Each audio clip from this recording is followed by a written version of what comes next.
Hello, and welcome to Weed and Grub.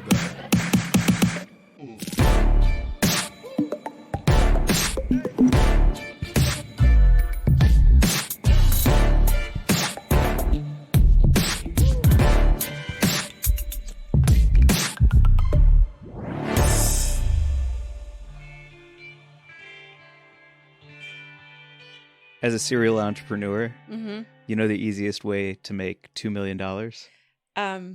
I heard this recently. Are you going to say it? I mean, it's so absurd that I don't know how else to start this podcast for the new year except with something silly. Who was that guy? I don't know, man. Some bearded dude on TikTok who's just like, the easiest way to make $2 million, buy a company for $8 million, sell it for 10.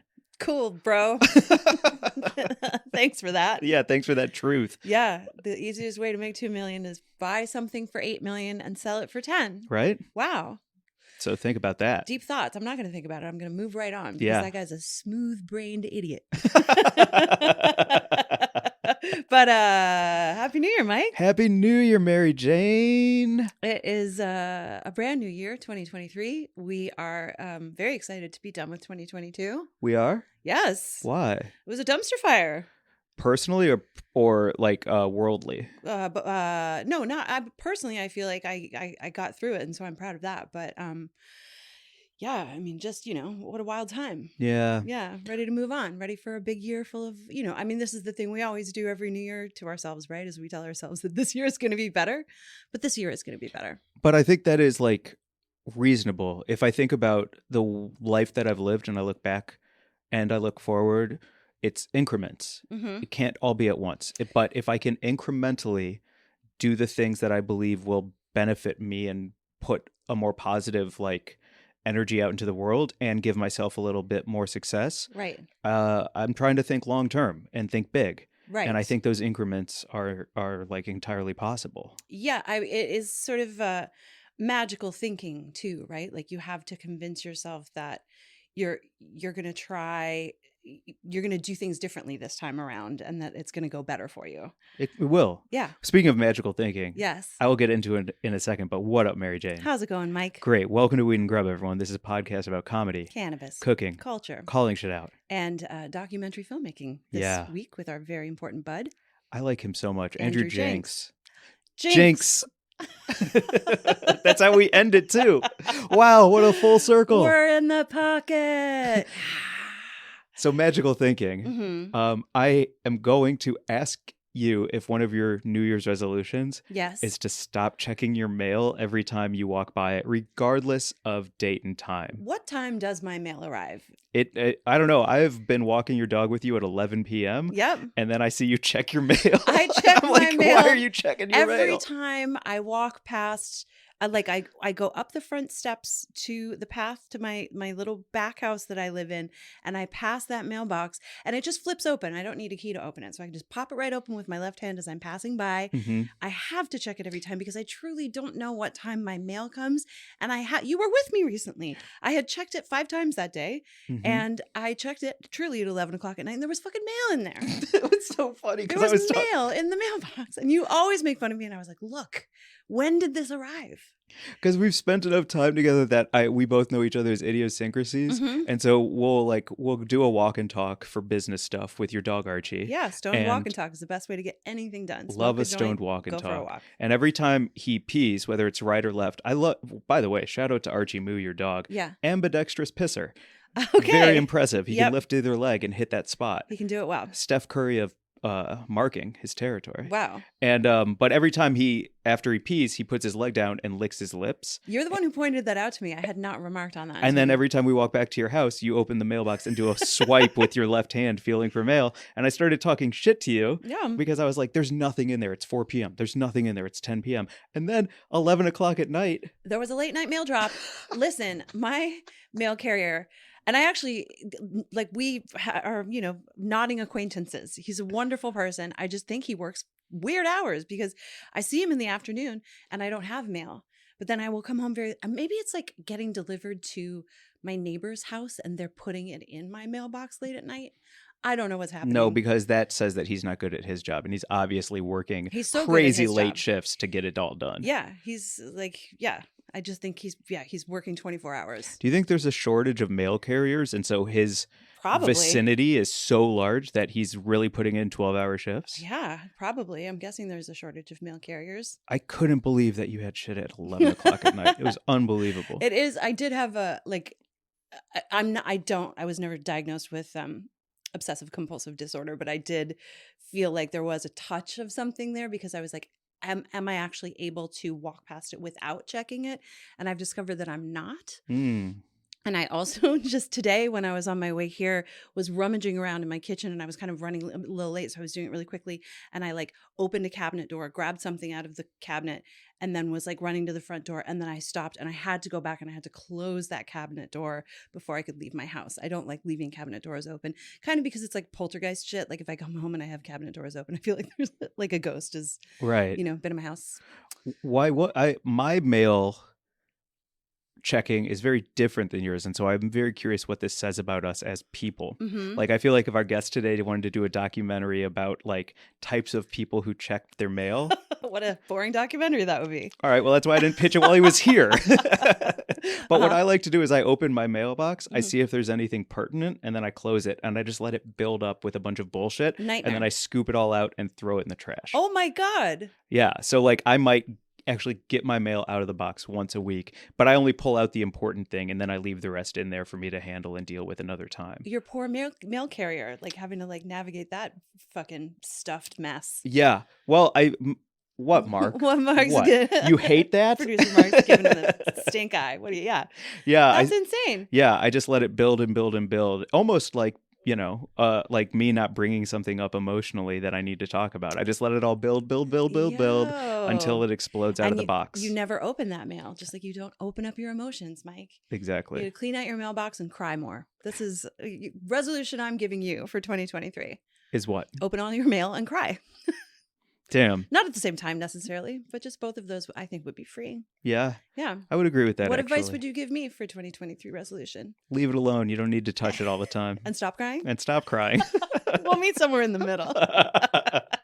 Yeah, if we can have a moment where both of us cry while holding our mail, I think that we'll have done a good thing this year. Yeah. I mean, I cry while holding my mail all the time. Listen, it's a regular occurrence for me. That's so silly.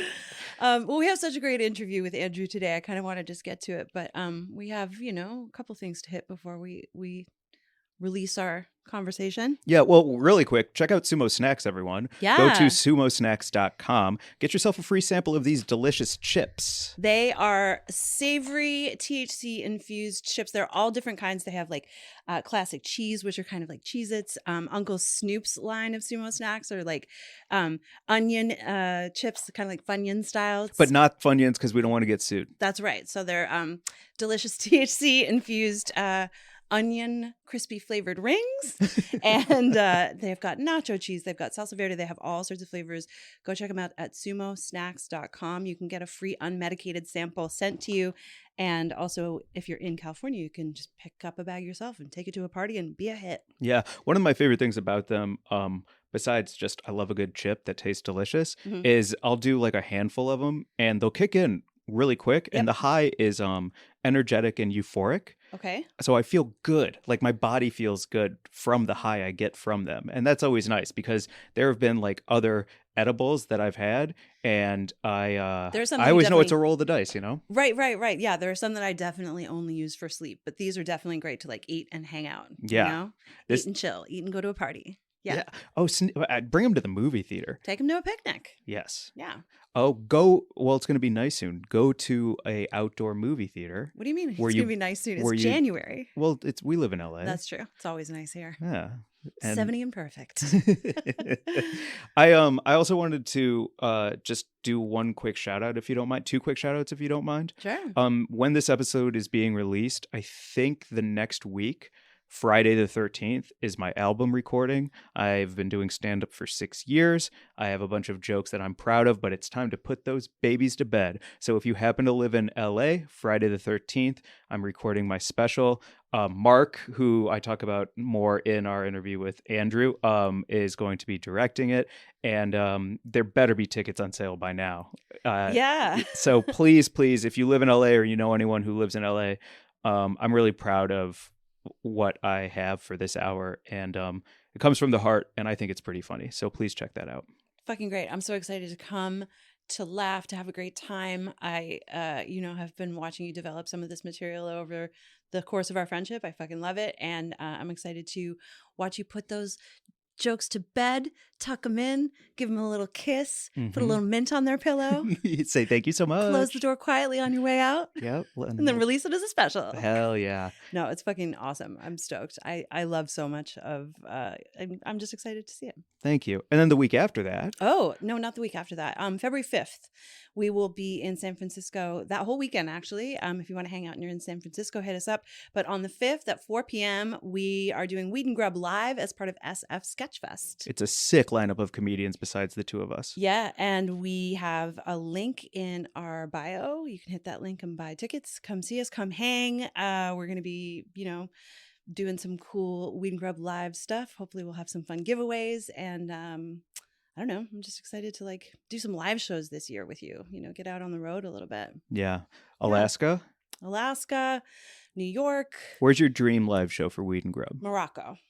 Ooh. I just really want to go to Morocco. My dream live show for Weed and Grub would be a New York show. Yeah. For sure this year. Absolutely. I love New York so fucking much and I miss it all the time. And the buzz of that city is just so incredible. I love being there so much. And, especially with all the, legal weed coming online there, I think it's just an exciting time in the city and the cannabis world. So it would be great to get out there with a live show. That'd be awesome. Yeah. Well, I know your mail is, what time is it? 12:15 mail. at night. So I know we got to wrap up so you can go get your mail. Yeah. Yeah. Well, Shall we? This is a really cool way to kick off the new year. Yeah, we've known Andrew for a while and I've been just so excited to get him on the podcast, and it was so great to sit down and chat with him about his immense body of work. And it's just a great hang. And to everyone listening, I hope that you had an incredible end of the year. And all we want is the best for you in the new year. So whatever your vision board, whatever your tarot cards, whatever your goals are that you wrote down, please write them down. It goes such a long way to actually making them come true. Yeah. Here's to all of you, all of our buds, having an amazing 2023 as well. That's right. We should give him a little bit of an introduction, even though you set it up at the top of the interview. Andrew is a documentarian, filmmaker, award-winning podcaster. He hosts a high school film festival. His talents have no bounds, and I'm also proud to call him a friend. Wonder Kid Prodigy. That's right. Auteur. Yeah, an auteur. So without further ado, here is our interview with Andrew Jenks. You know when you're seshing with a friend and you get that familiar feeling? You mean that feeling when all is right in the world? Well, that, and also cottonmouth. Oh yeah, when your mouth feels dry as a desert and you can't drink enough water. Yep. Well, Xylodent is here to help. Xylodent helps soothe your cottonmouth, and it freshens your breath. Xylodent is all natural and sugar-free. Xylodent tablets are vegan, kosher, and made from non-GMO xylitol. They're easy to chew and come in a ton of tasty flavors like peppermint, pomegranate raspberry, and cinnamon. I love how long-lasting that flavor was. The relief from my cottonmouth was lightning quick. Try it yourself. Go to xylodent.co and order yours now with free shipping. Get 25% off your purchase with code WeedandGrub25. That's Xylodent, XYLI Dent, like dentist. Xylodent.co. Go to xylodent.co and use code WeedandGrub25 for 25% off. Say goodbye to cottonmouth and hello to fresh breath with Xylodent. Goodbye, cottonmouth. Andrew Jenks. Yes, sir. We're here finally. Yeah. In person. Yeah. Yeah, we've been all been Zoom pals, I think, for the better part of this year, if I remember correctly. That's right. We were Zoom pals for a long time before we met in person. It's the way of the world, guys. Yep. It is. And then we sent that PJ, that private jet, to New York to get you here to be on the pod in person. So thank you for making it. It was a little, the PJ was a little small for my taste, but, whatever. Whatever. That podcast budget. Yeah. We'll get there. Right. How do you like to be, do you even like a label before I give a proper introduction? Like, do you like Documentarian as a label, or is auteur, like where do you? Oh, because it's I think both are true. I would both work for me. Yeah. Great, because you are an auteur. Yeah, I guess I would never be like, I am an auteur, but if you want to describe me as such, I'll take it. I do. Great. I agree. Yeah. Yeah. Prolific auteur documentarian. Wow. Yeah, for real. I'll tell my mom that later on. I dig it. Where do you want to begin, Mary Jane? I mean, at the beginning, I got to say, because preparing for this chat, I was familiar with so much of your work, and then I did a little digging, and I was like, I only scratched the surface. There is an iceberg amount of your work because you started so young. Mm-hmm. And I mean, and also because you're prolific, as Mike was saying. So like, I guess I want to just get into like how it all began with you. Start from the beginning. Yeah. Wow. Well, I guess in some ways the beginning is when I was 18 years old and I was at NYU and I really didn't like it. And I really wanted to go to college and like make movies and really do things active. Mm-hmm. And NYU, which works for zillions of people and is not like, was just a lot of theory freshman year and a lot of talking about things. And so I didn't like it and knew that this thing called documentaries were becoming more and more popular. And I knew that you could make one with a, shitty camera and you didn't need some big budget. So I was thinking, all right, the summer after my freshman year, maybe I'll make a documentary and I can do it with very little money. And I'm talking maybe like a few $1,000s, nothing more. And at that time, my grandfather was in a nursing home. Mm-hmm. And I was living in a dormitory with 200 19-year-olds. He was living in a nursing home with 200 70-year-olds. And I thought it would be really interesting for a 19-year-old or someone young to move into a nursing home. I tried to move into my grandfather's, but they wouldn't let me for a host of reasons, HIPAA violations. Why would we let I called 20 or 30 nursing homes and none of them would let me in. And then one day I called a nursing home in Florida in Port St. Lucie, and Kathy picked up the phone, the general manager, I'll never forget, and said, a 19-year-old moving into our home. That could be a really good experience. That's interesting. And she didn't think what everyone else thought, which was like, oh, this might be a Michael Moore expose. Oh, right. That was the concern. Right. And so anyway, long story short, moved there for five weeks into the nursing home with two of my friends, bought a couple cameras off of eBay, edited it in my parents' basement, and started to get into some film festivals. HBO ended up buying it. And that, I think, is kind of where it all began. What was the title? So the title is when you're, as you know, or not, I don't know about as you know, but as you can imagine, in a nursing home, you say, hi, my name is Andrew Jenks, room 335. Ah. So the title is Andrew Jenks, room 335. And in the movie is really, it's almost like the real world meets a nursing home. You really get to know the people that live there and what they're like. And so that's the title. It's on Amazon, I think.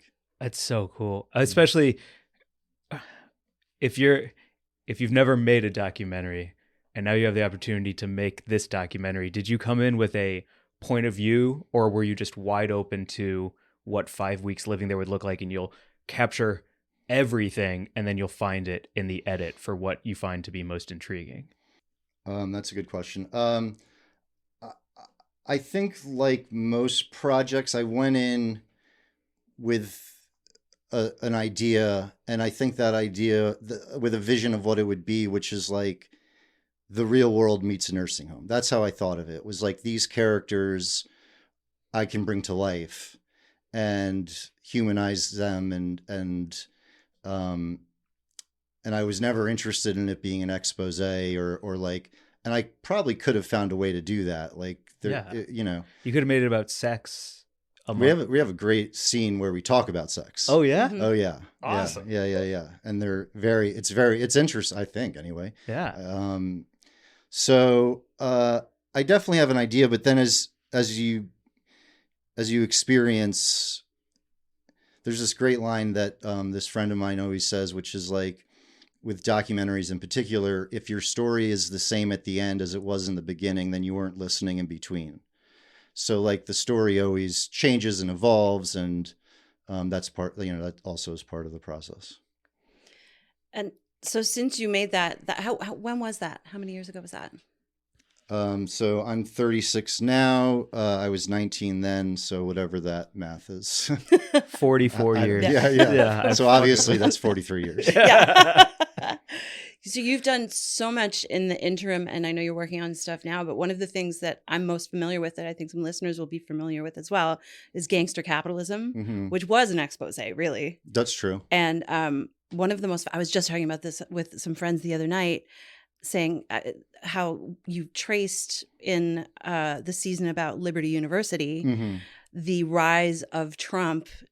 You sort of tied it to Justin Bieber tickets. Yeah, that's right. And it was just such a wild following of a thread and sort of like pulling apart the whole sweater moment. Yeah, right. Can you talk a little bit about like that, how that entire thing came about? Like what you decided to sort of just talk about the NRA in the first season, right? So the first season, which is kind of my favorite, to be honest, is about the college admission scandal. Oh, the college admission scandal. That's right. The reason that... Wait, is that the Lori... Yes. Yeah. Lori Loughlin, cheating on the SATs, bribing college admissions officers. And it was all run through this like ringleader, kind of the Danny Ocean of college admissions scam, this guy, Rick Singer. And so we got a tip... we announced that we were doing the show, College Admission Scandal. As I recall, we got a tip that Rick Singer, the ringleader, was swimming at a public school at a public pool every morning. So we were like, well, let's go fucking like ask him what's going on here. So we go down to Florida, and sure enough, on the second day we were parked in the parking lot of this public pool. He comes walking out, and if you look up Rick Singer, it's online. That was season 1. Season 2 is the NRA. Season 3 was Liberty University and Jerry Falwell.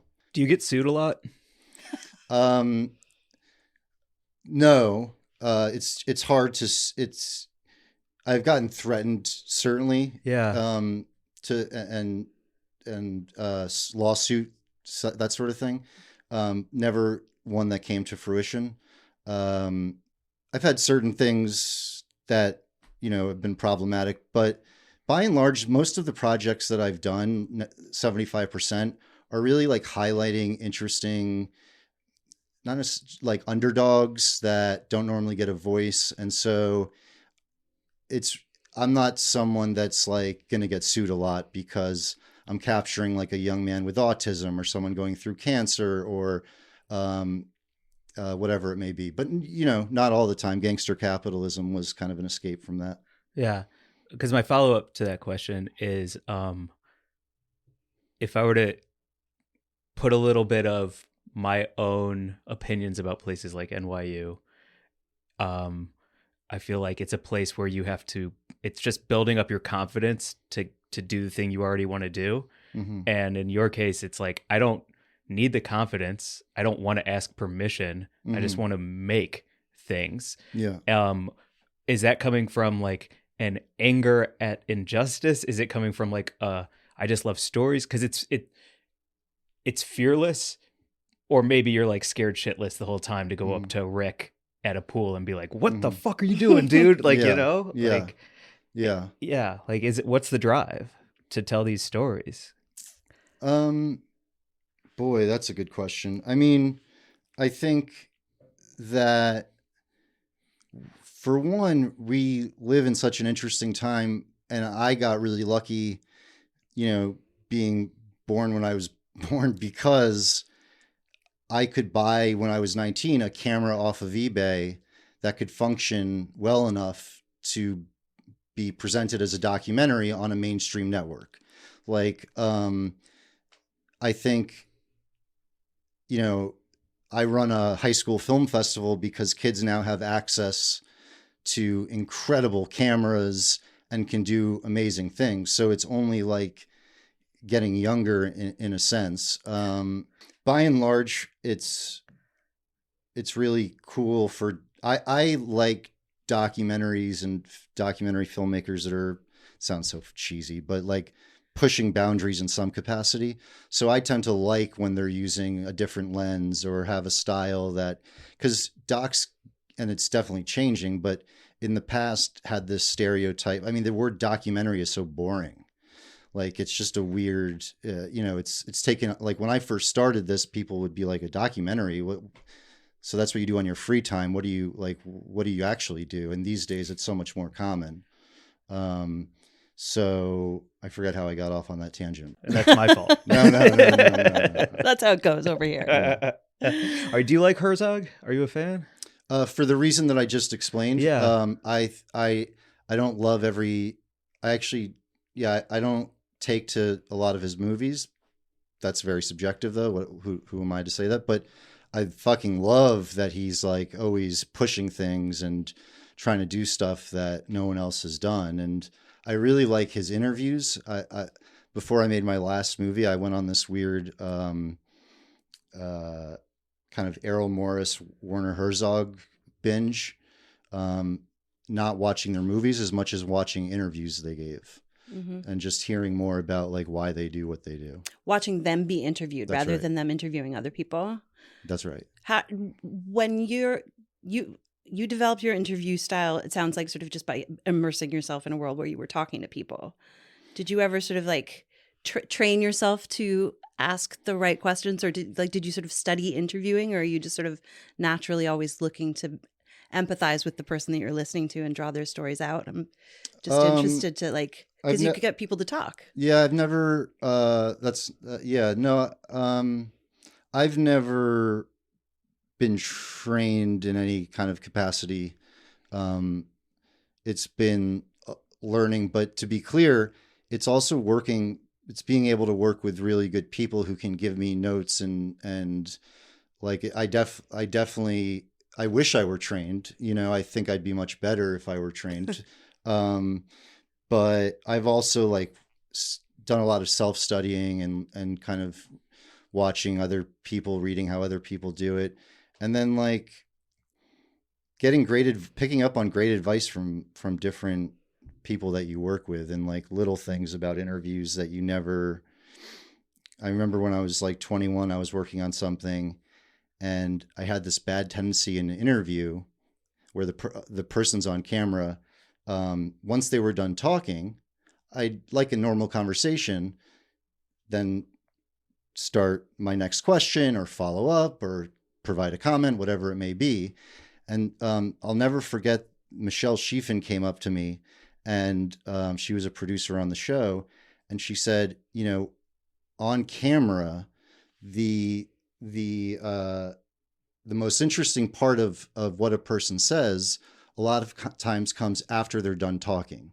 So you say like, let's say it's me and I'm like, I killed someone.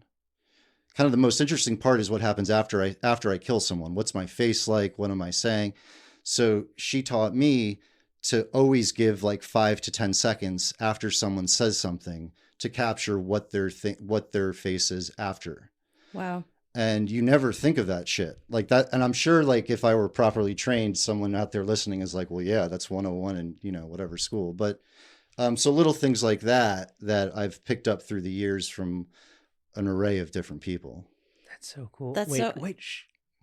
Yeah, exactly. Yeah. You're making me think about how I was listening to, I think I've said this on this podcast before, how I was reading an interview with Elizabeth Banks, the actor, recently, and she was saying that she'd gotten a lot of critical acclaim for a particular role, and she credited the editor because the editor of the film edited it, that's really hard to say, to show her listening all the time. It was constantly just showing her listening rather than showing her talking. And she was like, so they really captured an entirely different performance of that. It's so interesting to think that would carry over, of course, to documentaries as well. Like, yeah, I forget who said it, but someone compared, especially with documentaries, editing, the editor is kind of like a chef, where a great editor, you can give them a ton of footage. And even if it's maybe not that great, they can piece together something pretty good. Yeah. a shitty chef you can give really great food to and they'll still fuck it up, you know? Yeah. So editing in docs is like similar. You can change the whole story if you want. And are you the editor for much of your stuff? I have edited my first 2 projects that I did, and then since then I've been lucky to work with editors. My favorite moment of that is in The Last Dance, the Chicago Bulls doc. And I think it's like either a trainer or an assistant coach or someone, and he has to take the whole room over, and he just looks so nervous because he's like, I'll do the clapper, and he's talking to all these people, and then they give him the clapper and he's like, yeah, this is how you do it, clap. And he's such a big presence right away that I'm like, oh, I know who this dude is even before. That's a great example. Oh man, yeah. I can't remember, but The Last Dance, it's one of my favorite docs of the past 5 years. Yeah. Did you edit Dream Killer? No, an amazing woman named Sam edited that. She unfortunately passed away, but was an amazing filmmaker, great example of where honestly, she could have been the director. Like, she watched down all of this court footage, all these interviews I had done, and put together something that was really that we're proud of. Yeah. For anyone listening who doesn't know, it's a documentary following the story of Ryan Ferguson, who was imprisoned because his friend sort of misremembered having committed a crime while he was dreaming. And then they were both convicted on the strength of that testimony, but neither was guilty. And you followed the whole story through his dad's eyes. Through his dad. That was the cool thing was that movie took maybe 3, I don't remember exactly, but probably like 3 years. And we really follow his dad trying to get his son out of prison. Yeah. And the many, many years that he works on that. And your documentary was sort of a piece of it, of getting him out, wasn't it? To some degree. No, I wouldn't. No, I'm sure some. No, I wouldn't take credit. No. He had an incredible lawyer. Mm-hmm. We did our part in trying to raise awareness. Yeah. But he had an amazing lawyer. He had his father there with him, like finding evidence and digging up things. We ended up doing a show. Ryan eventually got out. Yeah. And we produced a show together called Unlocking the Truth, where Ryan and his kind of co-host actually did dig up information that led to someone getting out. So Ryan only have been out a few years after being in prison for 10, was responsible. I don't know, helpful. At the very, very helpful. Yeah. I would say at getting someone else out of prison. Yeah. Amazing guy. Wow. It's just wild. Yeah. Were you watching those interviews of Herzog and Errol talking for your Cabbage Patch doc? Yeah, I because I left NYU early, I've always felt like slightly uneducated and I don't know as much as I'd like to. And so I find myself trying to catch up by watching interviews on YouTube.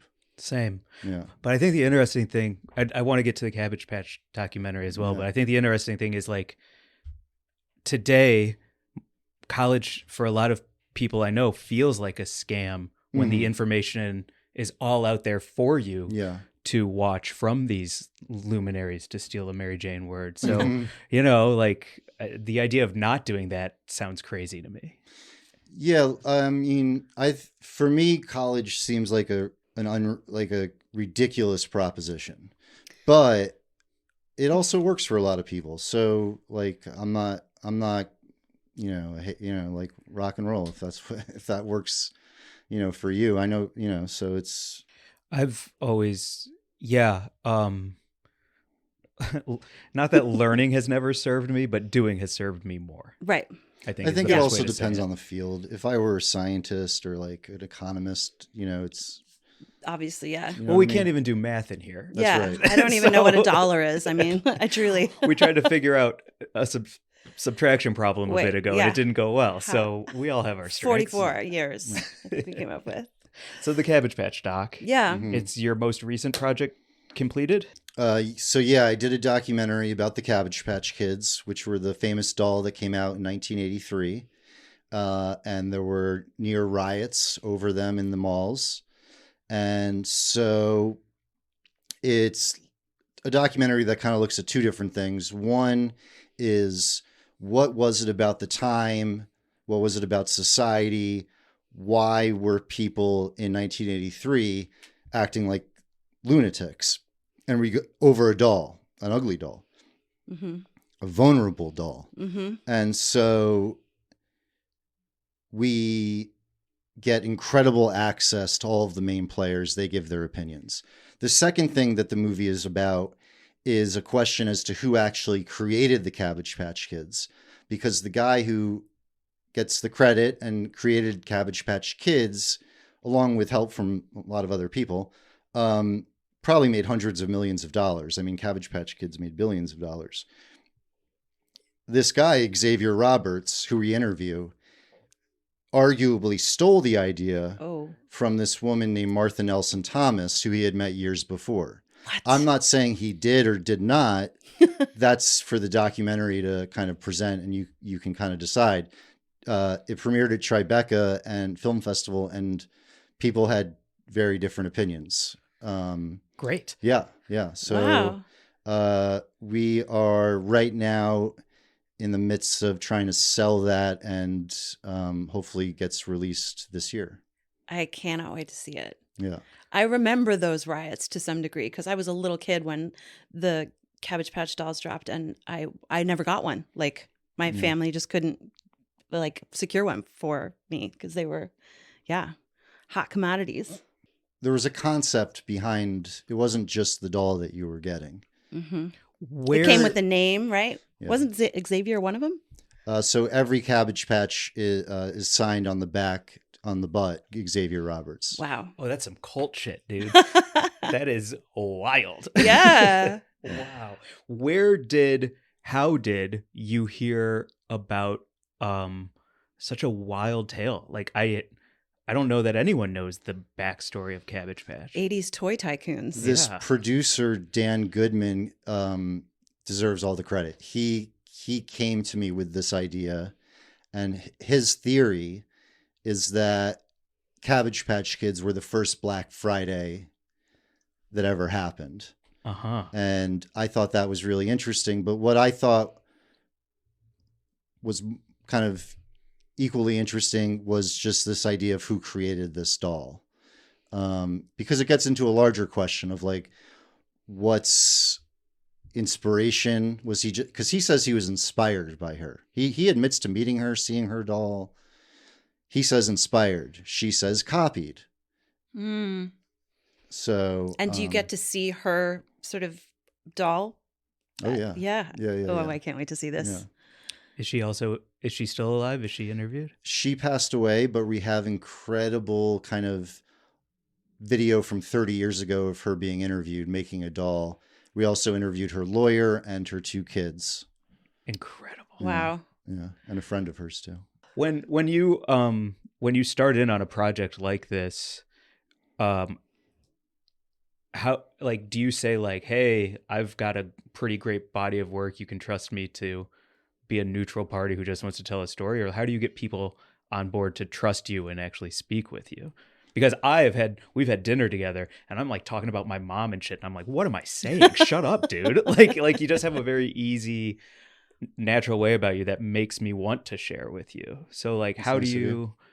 It's true. Like I left that dinner and I was like, all right, well, he knows more about me than most people, I guess. Like, so like, how do you approach starting a documentary like this to get people on board to want to help you make it? I think the biggest thing, more than anything, like by a long shot, is showing that you have done the work and the research and quite possibly know more about said topic than anyone in the world.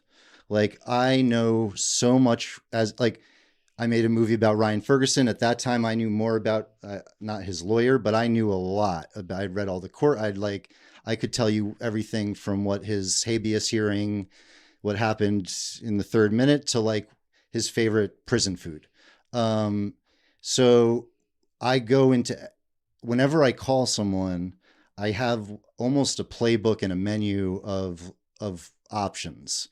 And I think that of options to talk about and questions to ask. So I think that's the biggest thing, is just showing you're prepared. Because then if you know that much, they will at the very least open the door and hear you, because they're like, all right, well, fuck, we'll hear this guy out. Mm-hmm. And then I think it's like a lot of listening to see what their priorities are. Because sometimes people who are, are going to be on camera, what's the narrative that they want to tell? And what does that mean to me? And does it conflict? And so it's just a lot of listening, really. That's very cool. It's hard for me to not have an opinion about it, so I'll just ask it with an opinion. I'm not a big fan of Michael Moore, mm-hmm. because I feel like I'm being manipulated in mm-hmm. some way. Yeah. But you seem to have like an integrity about you, is mm-hmm. the only way I can describe it, to like not push and pull me in different emotional directions. Mm-hmm. Are you aware of that as you're doing those edits? I don't think manipulate is a bad word, because when you're editing, you're manipulating, so much. Mm-hmm. So it's like, it's weird. You need to kind of manipulate to get the accuracy of the storytelling right. So it's kind of backwards in a sense, but I do my very best to not manipulate, because it's easy to manipulate. It's easy to like say, oh, you won't look bad. It's like, no, in this moment, yeah, you're going to look not good. Mm-hmm. And that's sometimes why I put myself in front of the camera, like in a few projects, because I think it's so sensitive that if they see me being vulnerable in front of the camera too, they're willing to go there. So I don't know if that answers your question, but it does, just because like I didn't think about what the intention is behind you being in your own films. Yeah, the intention is largely is a few different reasons. I think one is to make people comfortable. Two is that I know that, it sounds lazy almost, but I know that I have a character in myself that will have likely some kind of arc. So mm-hmm. like I'm guaranteed story. You know what I mean? Yeah. I've never thought about that, but just thinking out loud, I might regret this later, but I think that's one reason. I remember a movie that had a big impact on me, which may sound a little silly, but was Morgan Spurlock when he ate McDonald's for a month. Super Size Me. Yeah. I saw that probably freshman year of college. And I think that kind of immersive idea, and he made himself the story, and he's the one who gets overweight and like, and then was able to branch that off into meeting other people and different topics. But I don't know enough. I haven't spent enough time really getting to know Michael Moore or his work to like really have a serious opinion, other than I would wonder if he abides by the story changes as you go, because he does seem to have a pretty set mission from the beginning and doesn't really alter. Like Fahrenheit 9/11 isn't like, what, actually, as I investigated this, I like George Bush. Yeah, right. Yeah, right. No. Yeah. Can we talk about podcasts for a few minutes? Yeah. You had Gangster Capitalism, 3 seasons. Also, What Really Happened was a pretty long-running show, right? Yeah, like 4 seasons, probably 100 episodes or something. It was fantastic. Peabody Award-winning. Yeah. Well, we didn't win, but nominated. Well, because I would love for our project to find a home. Tales of Substance. Yeah. I'm just going to call it out. I think it's a great idea. I'm also going to give Mary Jane full credit on the initial idea because it was yours. Thanks. Yeah. I mean, I just, I've been writing about weed and drug culture for so long, and it just felt like, there are so many stories to be told outside of the sort of mainstream media narrative of like, people who use drugs in any way are somehow to be dismissed, or they should feel ashamed, or that like there are so many stories to be told from that vantage point. And then also when we met you were like, well, I'd also like to look into the aspects that are bad, that are maybe harmful, or to paint like a fuller, bigger, more holistic picture of all of it. Yeah, not good or bad, just here's the stories. Yeah. Exactly. Like not necessarily endorsing anything, just talking to people in different places, and like sort of, I think we wanted to like do this sort of This American Lifestyle of like, let's go into the communities and like hear the people, tell the stories themselves to some degree. Yeah, exactly. That's how I think is the best way to frame it, is This American Life meets drug culture. Yeah. Right. I think there's a lot of ground to cover. It's just getting like a sponsor or advertiser that can get behind a show that's about drug culture. It's funny how it's still stigmatized in that sense, even when it's not pro or con. It's just a different dynamic stories that I think a lot of those advertisers and sponsors are listening. Good. But some of them want it to be all pro, and others want it to be all con. Like they don't actually want to hear the story for the sake of like the tales we're trying to tell. Yeah.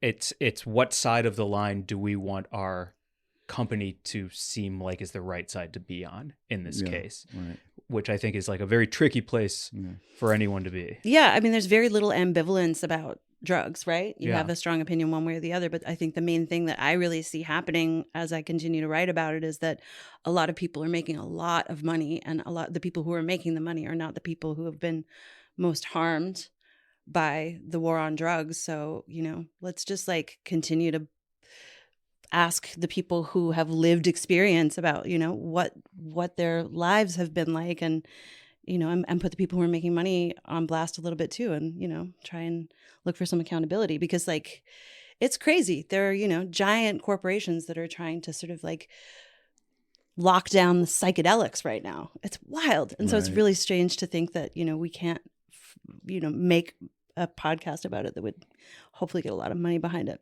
Yeah. Yeah.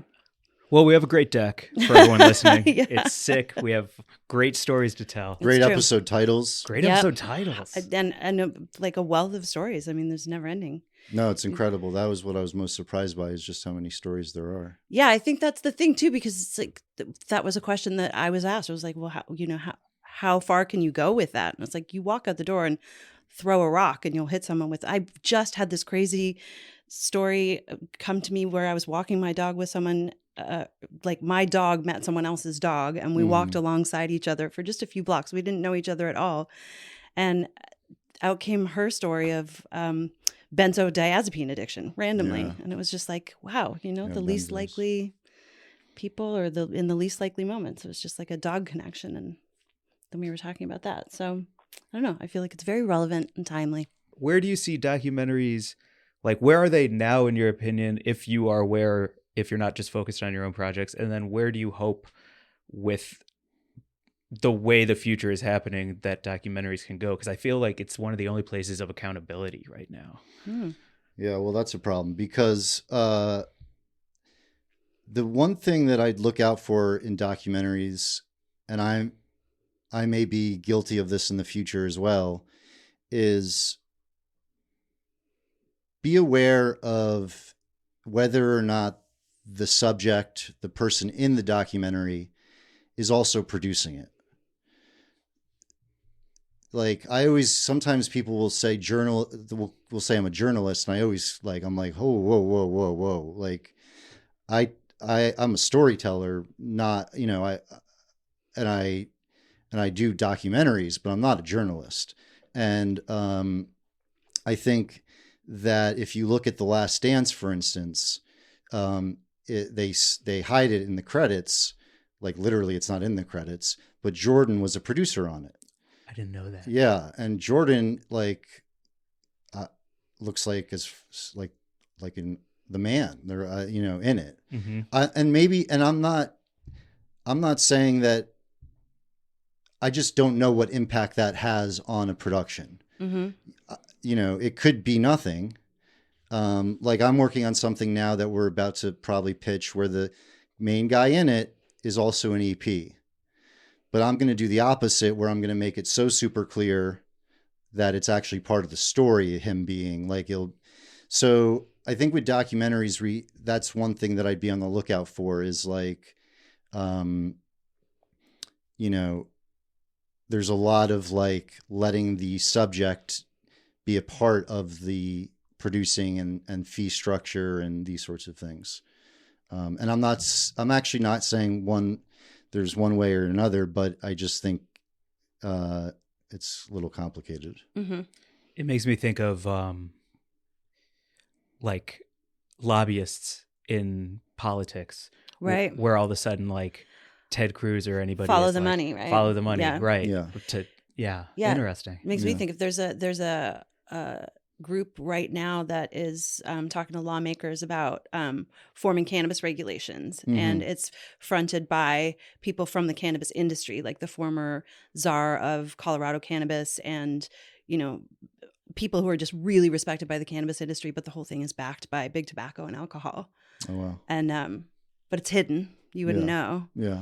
And big tobacco is funding, and then policy? Once you know, you're like, oh, so they're trying to. It's a lobbyist group, but it's just like that follow the money story of like, look at who's behind the whole thing, and then everything will look real different. Yeah, when you have a bigger idea, mm-hmm.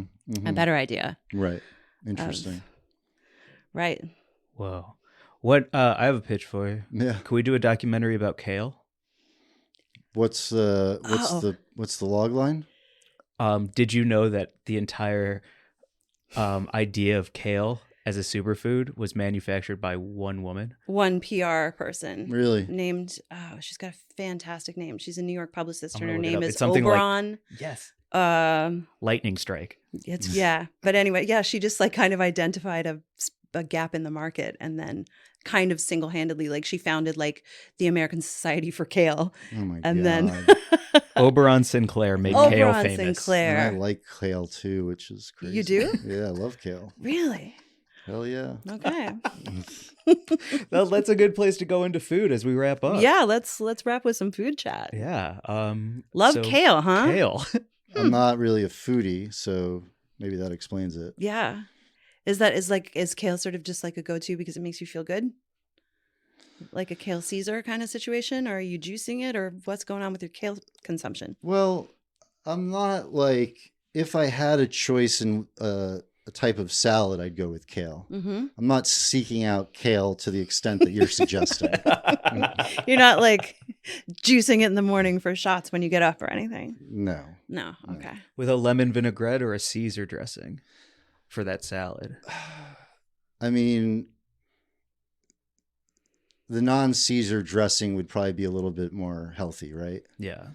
So for that reason alone, I should probably fucking choose that. Yeah. Is there any dream project that you actually could not get off the ground, or you're still working to get off the ground, that you're like, man, oh man, I just think this is an interesting tale. It's just in my back pocket, and it just has fallen million. apart. How Really? much time do you have? Yeah. I mean, I saw this great short film called Woodhood a few months ago. So there's this program in New York City called Camping to Connect. And every summer for a few weeks, this program takes kids from inner cities, some of them kind of, dealing with bullying or different kind of issues, not all of them. But by and large, these 12 to 17-year-olds, I think, have never really experienced the woods or being outside, camping. And so they take, I I forget how many, but, probably like 10 or 12 kids camping. And these kids' lives are like changed. I mean, I don't know about every single, but like, their whole lives are kind of open up and they get to experience nature, which also helps with mental health. And they're outside of the city and the noise and the craziness. And the kids, a lot of them are, as they would say, are from the hood. And so they started calling this the Wood Hood. Mm-hmm. And so the Wood Hood series would follow, kids 8 episodes on this kind of journey as they try and climb a mountain, not like a huge mountain, but a mountain. And that project is like, I'm hopeful. We're still in the midst of pitching it, but there's not a lot of places a show like that can land. So I have a ton of projects that are tricky, difficult for whatever reason to get off the ground, that being one that comes to mind. That sounds awesome. It'd be dope. Yeah. That sounds incredible. I feel like it would be so universally, like, doesn't everyone want that show? It's weird that it's tricky to land somewhere. I feel like it sounds so amazing. Love, hopefully in a year I'm singing a very different tune and I'm like, yeah, all these places love that show. But so far the reaction has been like, awesome project, not that many places this can go. Wild. Is that, do you think, because of sort of how people want to sell, like Tales of Substance can't attract money necessarily because people are weird about drugs? Does that show, do you feel like that about Woodhead? It's people are like, how do we make money off that show? Is that part of why it's tricky to land? Yeah, for them, which I disagree with, but a lot of buyers would probably say it's not loud enough. It's not a reality show. It's unscripted, but it's not a reality show. It's more of a doc series, and it's like nuanced and intricate and have,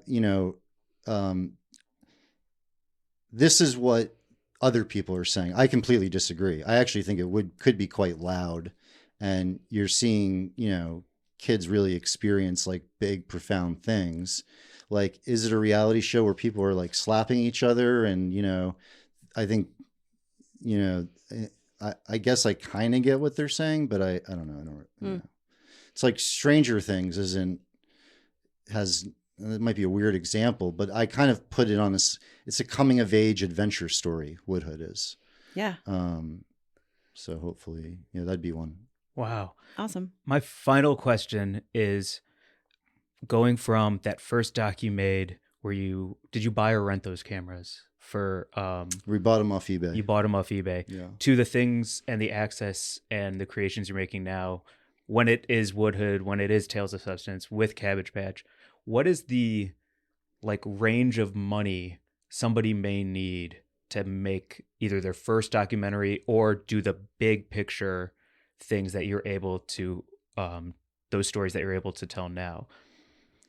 If you have a cell phone and a laptop, there's no reason you can't make a movie, more or less. I mean, maybe a documentary, I'm talking more specifically, with some favors for sure. But my first movie, I would venture to guess it was less than $5,000. It was primarily cameras, tapes. We bought a bunch of tapes because we filmed a shit ton. And then were you doing like reel to reel editing where you had to No, it was mini DV tapes. Yeah. Oh wow. Okay. Yeah. And so gas, and then the nursing home let us stay there for free and let us eat there for free. So now these days, your average doc, I don't know, maybe like $2 million. Whoa. It's not a lot. Truly. That's probably on the high end too. Because then I say that and I'm sure, I probably should. I don't know if that's the average. That's more of maybe the high end. Mm-hmm. Make a doc, y'all. We're doing it. We're making every day we're doing this on this podcast, Yeah. It's being a storyteller is, I just took a storytelling class. I have a friend who's a monologuist named Mike Daisy. Mm-hmm. And he just taught a storytelling class, and it was just so cool to be in a class with it was the tradition, like oral storytelling, not writing anything down, not trying to get it right or record it or rehearse it or anything. And so I was in a class with 11 there were 11 of us, and to watch Mike sort of lead us all through telling stories from our own lives and seeing like these 10 strangers on a Zoom once a week for 5 weeks, and really like just becoming so aware of the fact that, you know, like if everyone could figure out how to tell their own story a little more, or have the confidence to sort of take up the space to tell their own story a little more, I think the world would be a little happier, you know, because like I think so many people right now are just feeling stifled and unheard and upset. And, you know, the more that you can sort of like tell your own story, or trust someone like you to tell your story, I think it's making the world a better place, honestly, you know? Yeah. Yeah, that's a great way to think of it. That's interesting. I do feel like it is one of the last places, and now more than ever. Now more than ever. In these times. Desperate to find anything that feels true, and some people are saying true things, and documentaries is one of the only places I know that I'm going to be able to draw my own conclusions without me going on Twitter and saying like, I love Fritos, and somebody else being like, actually Fritos fucking suck, and here's like the reason why. And right. Like, oh my God. Right. Yeah. Podcasts and documentaries, like that's definitely what I've turned to in the last few years to keep me company, you know? Which, speaking of, is there anything that you are super into right now? Is there any books? Is there any movies? Is there anything at all that you're just geeked on at this time? So anyone that I want to like give any kind of shout out to. Yeah. Yeah. Like mine this week. Yeah. Why don't someone else start? It's actually our producer. Oh. Mark in the other room. Yeah. Because he's directing my stand-up special. And it's coming out right after this episode drops. Fantastic. So my butt of the week this week is my director, Mark, who is the producer of this podcast. And if you're looking for a place to do podcasts, come to Petty Cash Studios. That's right. Oh, wow. There you nice. go. That's awesome. My butt of the week is Raoul Bhaneja. He's one of my classmates from theater school, and he has just been doing so well at winning awards and working on so many things. And he just did Hamlet Solo, which is a one-person Hamlet at a festival in New York, and he got Best Actor of the whole festival, which is an award that's also been given, I think, to Ian McKellen. So he stands with the greats right now, and you can follow him on Instagram at Raoul Bhaneja, and yeah, he's just an amazing actor. So look for him in cool stuff to come. So we spoke briefly about this documentary I made, Dream Killer, which follows Ryan Ferguson, who was wrongfully incarcerated for 10 years. And he comes to mind because I just saw him the other day. We went to a Ranger game. He has a great podcast for those looking for other podcasts. It's very like, how do I describe it? Kind of whatever. It's a great podcast. It's called Prison Counts. And it's about him and someone else that he was locked up behind bars with. And they talk about life behind bars, like what your meals are like, friends, gang, like the whole, all these little things that you would never think about. And just a great guy, no self-pity, never like, why me? Why did I end up behind bars for 10 years for not doing it, without doing anything? So that he would be my butt of the week. Awesome. We'll add that to the show description as well. Fantastic. Yeah. And then for yourself, I mean, you're always on social media. You're just constantly. So how would you like to plug yourself and everything so people can either find you or everything that you make? Yeah. I am on, I guess you could go to Instagram at Andrew Jenks. Perfect. Yeah. JENKS. Yeah, you got it. Yeah. I don't know. Some people might go JI. Yep. JINX. Ooh. Jinx. Yeah. I mean, when you put in Jenks in word, it jerks is what it goes to. So. Thank you so much for hanging out. Thank you for having me. Thank you so much. This has been freaking awesome. Totally. I'm waiting a long time to hang out with you in real life on this pod. So thank you. Great. Awesome. Email us at wg@weedandgrub.com. Follow us on Instagram. Give us a review. Give us some stars. It helps us get our podcast into more ears. And thanks for hanging with us. Happy New Year. Happy New Year, everyone. Yeah. Happy New Year. Yeah. Hope that your 2023 goes swimmingly and all your dreams come true. Bye, everyone. Bye.